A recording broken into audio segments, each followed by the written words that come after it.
With more and more firms facing challenging circumstances, many of them are looking for advisors to find ways to improve their performance. An awareness of risk enables companies to work out the areas they can invest. John Keeble, a Sales and Marketing Director of Aon, explains to us how through practical and pragmatic ways, Aon encourages companies to take a better look at their risks. My name is John Keeble. I lead the sales and marketing team for Aon Risk Services here in the UK. That covers everything from our affinity clients up to the largest, most complex organisations that we deal with.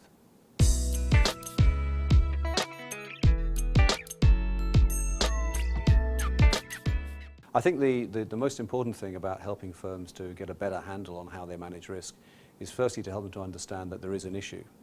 We did a survey earlier this year and discovered that a significant proportion of firms are relying just on intuition to assess their major risks. About 40% of firms rely on their senior management intuition and experience to identify and assess their major risks.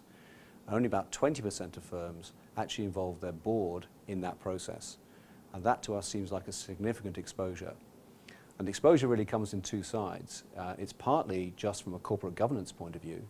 It's absolutely crucial that an organisation has got a good handle on its risks and can satisfy its shareholders that it is managing those risks appropriately.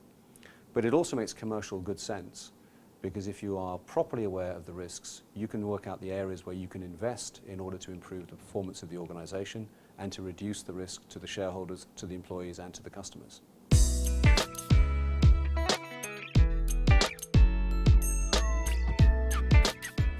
So one of the most important tools that we use is to encourage our clients to look at the total cost of risk. Now that's had a bad press in the past because people have viewed it as a somewhat academic exercise where you just add up the complete cost of every risk that you have. We take a much more targeted approach to that, and in any area of risk that the client is interested in controlling, we help them to understand the full cost of the risk. That includes not just the risk transfer costs, the insurance costs, which many clients see, but also the costs of the risk that they retain themselves and the costs of actually administering their risk management activities. When you add those three up together, you get the total cost of risk. Again, it's interesting to see that not all firms actually measure those. Just about everyone measures the cost of insurance, but less than 3/4 of firms actually measure the cost of the risk that they retain. And only about half of firms actually measure the cost of the risk management activities that they're undertaking. Now that's a big gap, because that can be a significant proportion of the cost. And by taking this approach, by helping them to understand how those elements act together, we can help them view total cost of risk as a way of making good investments. Because making a good investment on the risk management side can reduce their risk management cost, and it can reduce their cost of losses. So it's trying to get them beyond the point of seeing it just as a cost and starting to see this as an economic investment that they can evaluate in the same way that they would any other investment in their business.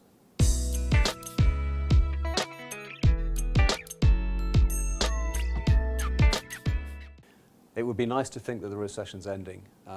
I think 2010 for a lot of sectors of industry is still going to be very tough. We may be seeing some form of double-dip recession. Even if we're recovering, I think the confidence is not yet back to the levels that it was at just 2 years ago. So we know a lot of our clients are facing challenging circumstances, and they're looking for advisors like Aon to find ways to help them improve the performance of their firm. So we intend to be right alongside them, identifying pragmatic, practical ways in which they can improve the performance of their business. It's an opportunity. I mean, as with any firm, we've seen a lot of our clients struggling with difficult times. And we obviously sympathise with that, and we try to help them through it. But if it does have the effect that it increases people's awareness of the importance of managing risk effectively, then for the long term, that might turn out to be a good outcome.